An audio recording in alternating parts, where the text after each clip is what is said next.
Bismillahirrahmanirrahim. Assalamualaikum warahmatullahi wabarakatuh. Perkenalkan, nama saya Nurmala Sari, NPM 2103010050 dari Program Studi Ekonomi Syariah kelas B. Pada video kali ini, saya akan membahas tentang Islam dan Ekonomi Pembangunan oleh dosen pengampu Ibu Hermanita SEMM. Materi yang pertama membahas tentang strategi pembangunan ekonomi. Pada tahun 1978, GBHN menetapkan pembangunan harus dilaksanakan dengan trilogi pembangunan. Apa itu trilogi pembangunan? 1. Pemerataan pembangunan dan hasilnya menuju terciptanya keadilan. 2. Pertumbuhan ekonomi yang cukup tinggi. 3. Stabilitas nasional yang mantap, sehat, dan dinamis.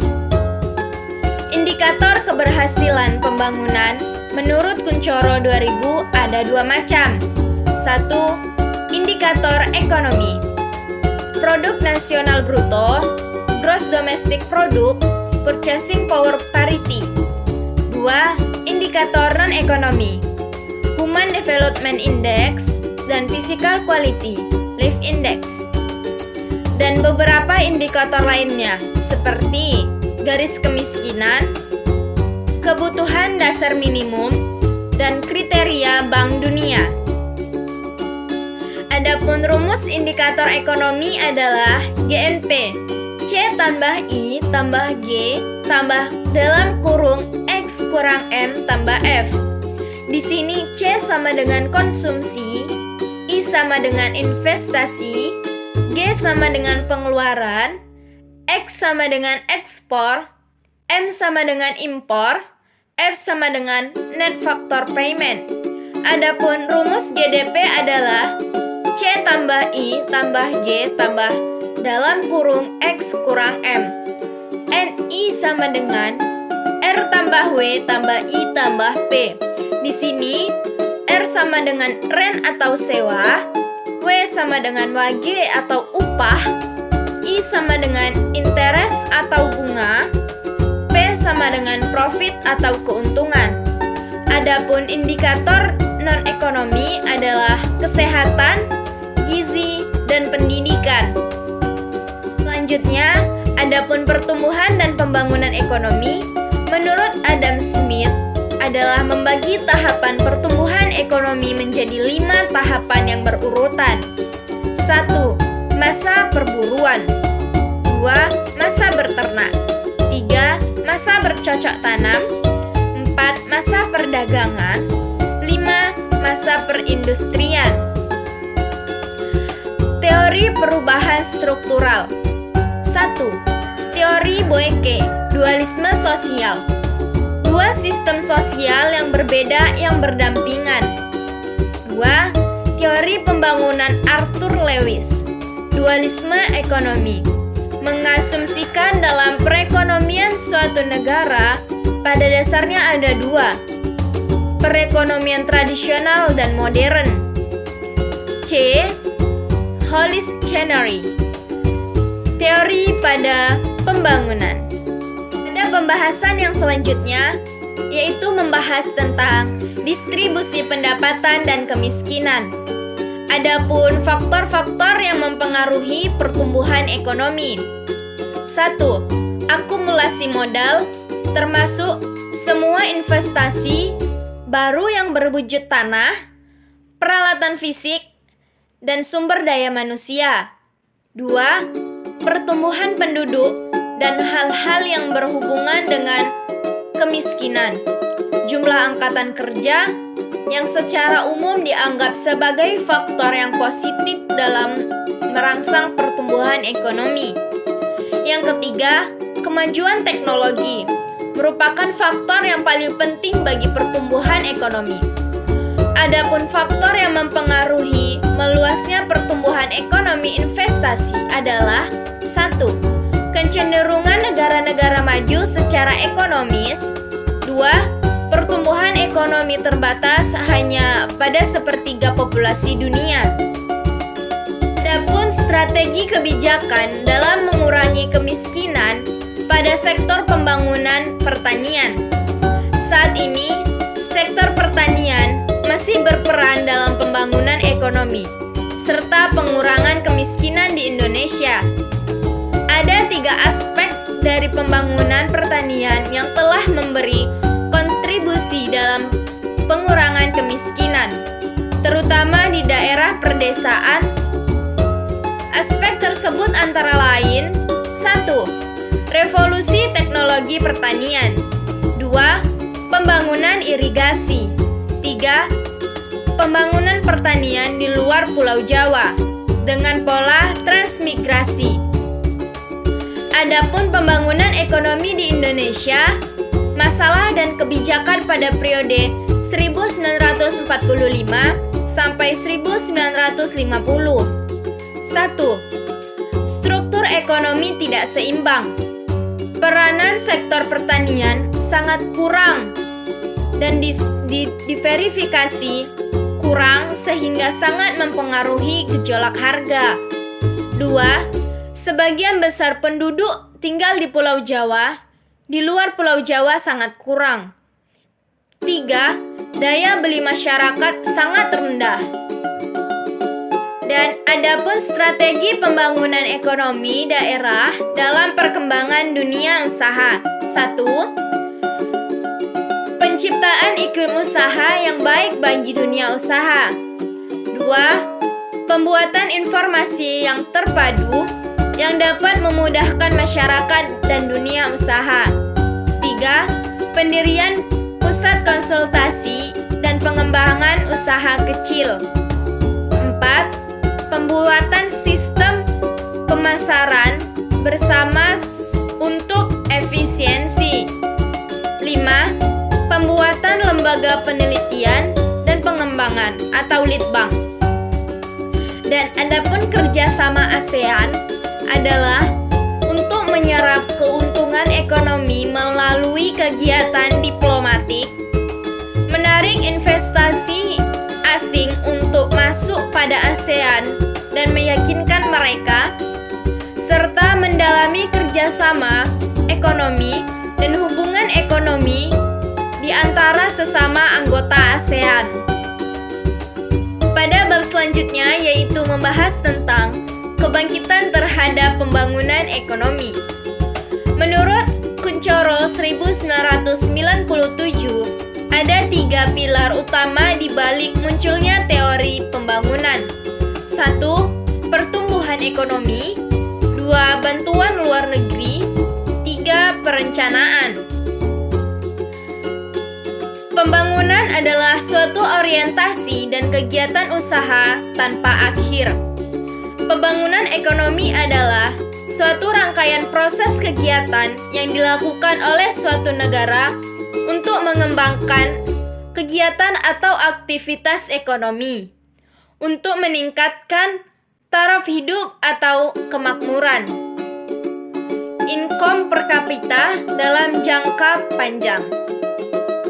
Ekonomi pembangunan adalah suatu bidang studi dalam ilmu ekonomi yang mempelajari tentang masalah-masalah ekonomi di NSB dan kebijakan-kebijakan yang perlu dilakukan untuk mewujudkan pembangunan ekonomi. Adapun pertumbuhan ekonomi diartikan sebagai kenaikan GDP atau GNP tanpa memandang apakah kenaikan lebih besar atau lebih kecil dari pertumbuhan penduduk atau perubahan struktur ekonomi. Karakteristik umum negara yang udah maju berdasarkan tingkat kesejahteraannya. Negara-negara yang sudah maju atau developing countries, negara yang termasuk negara maju adalah Amerika Serikat, New Zealand, Australia, dan Jepang. Kelompok ini dinamakan kelompok dunia 1. Adapun negara-negara komunis atau sosialis yang terdapat di Eropa Timur itu dinamakan ke dalam negara maju atau negara dunia 2. Adapun karakteristik umum Umum NSB atau Tadore 1997. Ada 6. 1. Tingkat kehidupan yang rendah. 2. Tingkat produksi yang rendah. 3. Tingkat pertumbuhan penduduk dan beban tanggungan yang tinggi. 4. Tingginya tingkat perkembangan pengangguran. 5. Ketergantungan terhadap produk pertanian dan ekspor produk primer. 6. Kekuasaan, ketergantungan, dan vulnerability dalam hubungan internasional. Adapun tujuan pembangunan yang sering mengalami kegagalan akibat kesalahan. 1. Pembangunan semula dimaksudkan untuk secepat mungkin mencapai GDP yang tinggi. 2. Strategi pembangunan itu didasarkan atas asumsi bahwa pembagian dapat dipisahkan. Adapun pembahasan yang selanjutnya membahas tentang ekonomi pembangunan dalam perspektif Islam. Adapun ciri khas ekonomi pembangunan Islam yaitu aspek sumber. Ada 2 sumber untuk menggali konsep, yaitu sumber nakli dan akli atau ijtihad. Aspek isi. Sistem perekonomian yang utuh dengan tujuan kesejahteraan manusia sebagai makhluk individual atau sosial, lahir batin, material, spiritual, generasi ke generasi, dan dunia akhirat. Adapun tata nilai fundamental adalah tata nilai yang seharusnya manunggal pada diri manusia dan selalu tercermin dalam segala aspek kehidupan. Dan tata nilai instrumental adalah tata nilai yang seharusnya manunggal pada diri manusia yang khusus berhubungan dengan aktivitas ekonomi, baik langsung maupun tidak langsung. Adapun sumber daya ekonomi adalah sumber daya manusia. Manusia sebagai khalifah. Dalam surat Al-Baqarah ayat 30, surat Al-An'am ayat 165. Manusia dengan struktur yang paling sempurna. Dan sumber daya alam. Tanah, air, sinar matahari, minyak, batu bara, panas bumi yang dikelola secara efisien dan efektif pada surat Al-Baqarah ayat 29. Dan sumber daya lainnya seperti baitul mal, zakat, infak, sedekah, wakaf, pajak, dan lembaga perbankan syariah. Adapun suasana lingkungan hidup yang harmonis, tanda-tandanya adalah ukhuwah Islamiyah, pemerintah yang adil, bersih, stabil, berwibawa, dan ditaati. Dan penyelesaian terhadap tindak pidana secara efektif dan efisien, serta penyelenggaraan sistem hukum yang menjamin keadilan. Adapun prinsip operasional ekonomi pembangunan Islam adalah sebagai berikut. Pembentukan Baitul Mal sebagai salah satu bentuk efektif pendorong roda pembangunan ekonomi negara. Penarikan ZIS dan wakaf bagi anggota masyarakat yang mampu dan wajib membayarnya atas zakat. Pengaturan yang jelas akan tanggung jawab pemenuhan kebutuhan ekonomi anggota masyarakat, di mana seorang kepala keluarga harus menanggung kebutuhan ekonomi anggota masyarakat. Adanya ketegasan dalam setiap bentuk transaksi. Pengaturan terhadap pemilihan barang-barang ekonomis yang boleh dilibatkan dalam kegiatan. Pengaturan yang jelas sistem warisan, serta pelarangan terhadap sistem riba yang banyak menjerat anggota masyarakat.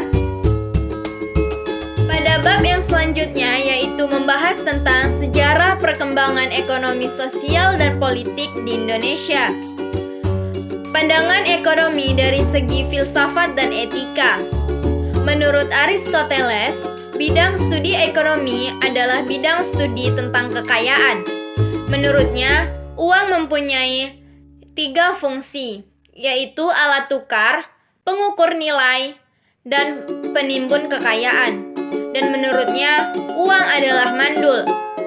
Menurut Adam Smith dalam buku The Wealth of Nations, memberikan istilah untuk pasar sebagai invisible hand atau tangan yang tak nampak.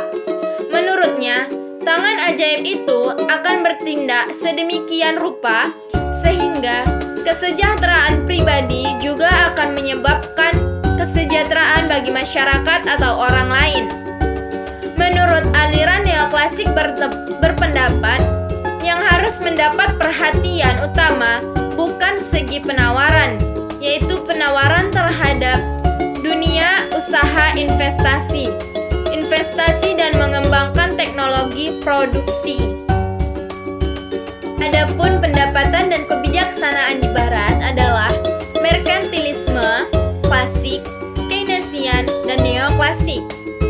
Adapun perkembangan sosial dan politik di Indonesia pada tahun 1965 dan 1969. Kondisi Indonesia memburuk dengan adanya G30 SPKI, sehingga pembangunan belum dapat dilakukan secara terencana. Berakhirnya G30 SPKI, Indonesia mulai merencanakan PJP tahap 1 pada tahun 1969 atau 1970 sampai 1994 atau 1995 yang terdiri dari 5 repelita yang diarahkan pada pembangunan fisik negara kita, yaitu sektor pertanian dan industri. PJP 2 pada tahun 1994 atau 1995 sampai 2019 atau 2020 diarahkan pada peningkatan sumber daya manusia, mengelola sumber daya alam kita. Perkembangan perekonomian Indonesia. Ekonomi perang gerilya pada tahun 1945 sampai 1952 terjadi pembumihangusan pemasaran ekonomi Indonesia. Ekonomi terpimpin pada tahun 1959 sampai 1966. Pada masa ini, perekonomian Indonesia memburuk karena pada masa ini politik dijadikan panglima atau diprioritaskan dan pembangunan ekonomi diarahkan kepada pembangunan politik.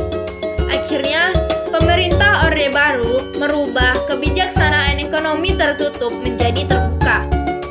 Ekonomi pasca bonansa minyak pada tahun 1980 sampai 1987. Pada periode ini terjadi keprihatinan, yaitu pertumbuhan ekonomi merosot tajam, sehingga nilai ekspor dan impor mengalami penurunan. Adapun pembangunan ekonomi maju pesat ditandai dengan tumbuhnya 1. Lembaga keuangan, baik bank maupun non-bank. 2. Bank dari 1.100 menjadi 239 bank. 3. Non-bank atau asuransi dari 102 menjadi 151 perusahaan asuransi. Pada bab yang terakhir, yaitu membahas tentang ekonomi pembangunan perspektif konvensional.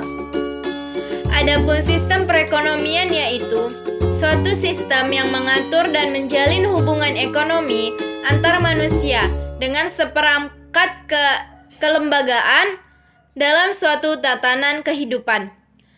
Beberapa sistem perekonomian yang dianut berbagai negara, yaitu sistem perekonomian kapitalisme, sistem perekonomian sosialisme, dan sistem perekonomian Pancasila. Sistem perekonomian sosialisme adalah faktor ekonomi diklaim sebagai milik negara. Contohnya, Uni Soviet. Sistem perekonomian kapitalisme adalah keleluasaan yang sangat longgar bagi setiap orang untuk memiliki faktor-faktor kompetisi individu. Contohnya, Amerika Serikat. Adapun sistem ekonomi campuran adalah faktor-faktor produksi, ada yang boleh dikelola dan dimiliki oleh swasta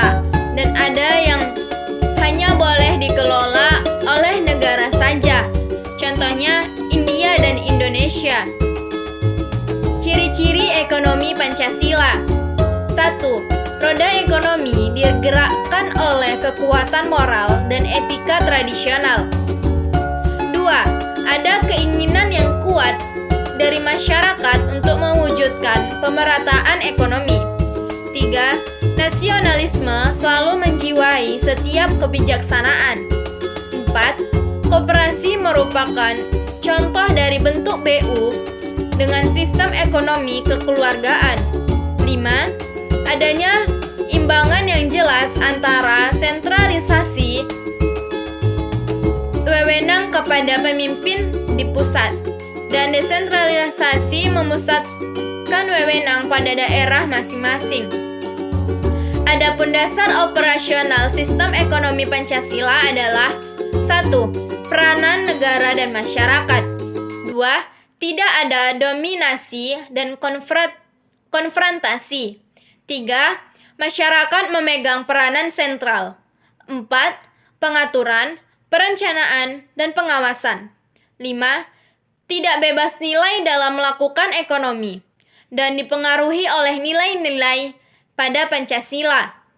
Dasar konstitusional atau undang-undang yang mendasari sistem perekonomian di Indonesia. 1. Pasal 33 ayat 1 Undang-Undang 45 tentang perekonomian disusun dan seterusnya. Yang kedua, Pasal 33 ayat 2 Undang-Undang 45 tentang cabang-cabang produksi yang dan seterusnya. Yang ketiga, Pasal 33 ayat 3 Undang-Undang 45 tentang bumi, air, dan kekayaan, dan seterusnya. Yang keempat, Pasal 34 Undang-Undang 45 tentang fakir miskin dan anak, dan seterusnya. Yang kelima, Pasal 27 Undang-Undang 45 tentang tiap warga negara berhak atas, dan seterusnya. Dalam demokrasi ekonomi, harus dihindari ciri negatif sebagai berikut. 1. Sistem free flight liberalis. Yang kedua, sistem etatisme. Pada akhir video kali ini, saya memohon maaf apabila ada kata-kata yang kurang tepat pada tempatnya dan penulisan yang kurang benar. Saya memohon maaf sekali lagi. Wabillahi taufiq wal hidayah. Wassalamualaikum warahmatullahi wabarakatuh.